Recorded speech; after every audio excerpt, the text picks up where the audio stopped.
میرا نام فاطمہ ہے اور میرا تعلق گجرات کے ایک چھوٹے سے گاؤں سے ہے۔ جب میں نے 9th کلاس کے پیپر دیے تو میرے گھر والوں نے میرا اسکول جانا بند کر دیا اور میں آگے نہ پڑھ سکی۔ پھر کچھ عرصہ بعد میرے بھائی اور بہن کی شادی تھی۔ شادی بہت اچھے سے ہوئی تھی، سب بہت خوش تھے۔ میری ایک بہت اچھی دوست تھی، میں نے اسے بھی شادی میں بلایا تھا۔ میری دوست ایک لڑکے سے بات کرتی تھی، اس نے مجھے اس کے بارے میں بتایا تھا کہ میں ایک لڑکے سے بات کرتی ہوں۔ وہ لڑکا ہمارے گاؤں کے ساتھ والے گاؤں میں رہتا تھا۔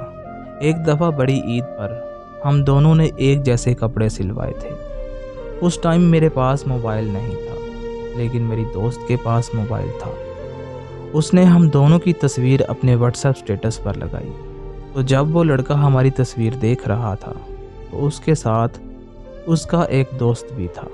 تو جب اس کے دوست نے مجھے دیکھا تو اس نے اپنے دوست سے پوچھا کہ بھائی یہ لڑکی کون ہے؟ تو اس نے کہا کہ یہ میری گرل فرینڈ کی دوست ہے۔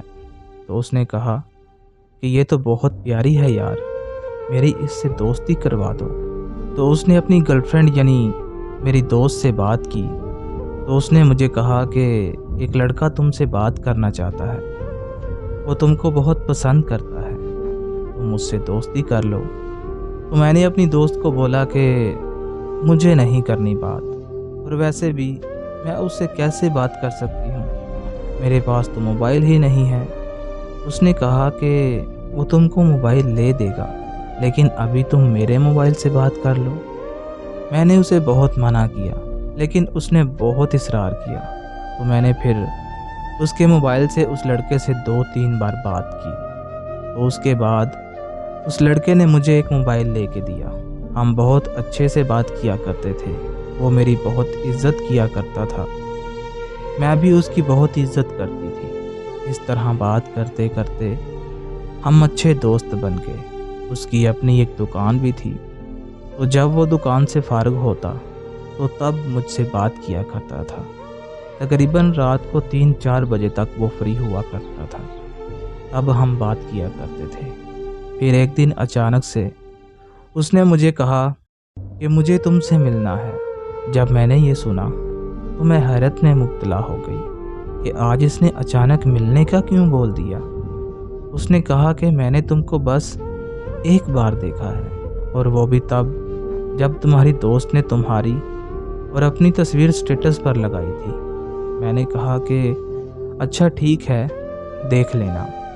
تو ایک دفعہ وہ ہمارے گاؤں آیا، کیونکہ ہمارے گاؤں میں بھی اس کے دوست رہتے تھے۔ تو جب وہ ہماری گلی میں آیا تو یہ رات کا ٹائم تھا، تو میں نے دروازہ کھولا اور وہ سامنے ہی کھڑا تھا۔ اس نے بس ایک نظر مجھے دیکھا ہی تھا کہ ہمارے ساتھ والے گھر کا لڑکا اچانک باہر نکل آیا، اور اس نے دیکھا کہ وہ لڑکا ہمارے دروازے کے سامنے کھڑا ہے اور دروازے میں میں بھی کھڑی ہوں۔ تو اس نے شور مچا دیا کہ فاطمہ کسی لڑکے کے ساتھ بھاگ رہی ہے۔ وہ لڑکا وہاں سے جلدی سے بھاگ گیا، لیکن سب گھر والے اور محلے والے اٹھ گئے اور مجھ پر جھوٹا الزام لگایا گیا۔ مجھے بہت مارا بھی گیا۔ میں کہتی رہی کہ ایسا کچھ نہیں ہے، وہ جھوٹ بول رہا ہے، لیکن میری بات پر کسی نے یقین نہیں کیا۔ اور پھر کچھ دن بعد میری شادی کر دی گئی، لیکن میں نے اس کو یہ نہیں بتایا کہ میری شادی ہو گئی ہے۔ جس لڑکے سے میرے گھر والوں نے میری شادی کی، وہ لڑکا بالکل بھی اچھا نہیں تھا۔ میں بس 3 دن اس کے ساتھ رہی، پھر گھر واپس آ گئی۔ اس کے بعد میں واپس نہیں گئی۔ سب نے بہت زور لگایا، لیکن میں کہاں ماننے والی تھی۔ پھر کچھ دن بعد میں اس سے ملنے اس کی دکان پر چلی گئی۔ وہ مجھ سے ملا تو میں اسے دیکھ کے رونے لگی۔ میں نے اسے پاس بٹھایا اور سارا کچھ بتایا کہ کس طرح زبردستی میری شادی کروا دی گئی۔ پھر اس نے مجھے اپنا موبائل دیا کہ تم ابھی گھر جاؤ، میں تم سے بعد میں بات کروں گا۔ میں نے کہا ٹھیک ہے۔ میں گھر واپس آ گئی اور رات کو ہماری بات ہوئی۔ اس نے مجھے تسلی دی کہ پریشان نہ ہو، سب کچھ ٹھیک ہو جائے گا، میں تم سے شادی کروں گا۔ وہ پھر مجھ سے اسی طرح پیار کرنے لگا جس طرح پہلے کیا کرتا تھا۔ ایک دن اچانک میں نے اس کے نمبر پر کال کی تو اس کے دوست نے اٹھا لی تو اس نے مجھے بہت ساری گالیاں دی اور کہنے لگا کہ اس انسان کے پاس کیوں نہیں رہی جس سے تمہاری شادی ہوئی تھی۔ اس نے مجھے بہت برا بھلا کہا، لیکن میں نے اسے کوئی جواب نہیں دیا۔ میں نے کال کاٹ دی اور پھر اس کا انتظار کرنے لگی۔ صبح 5 بجے تک اس کا انتظار کیا۔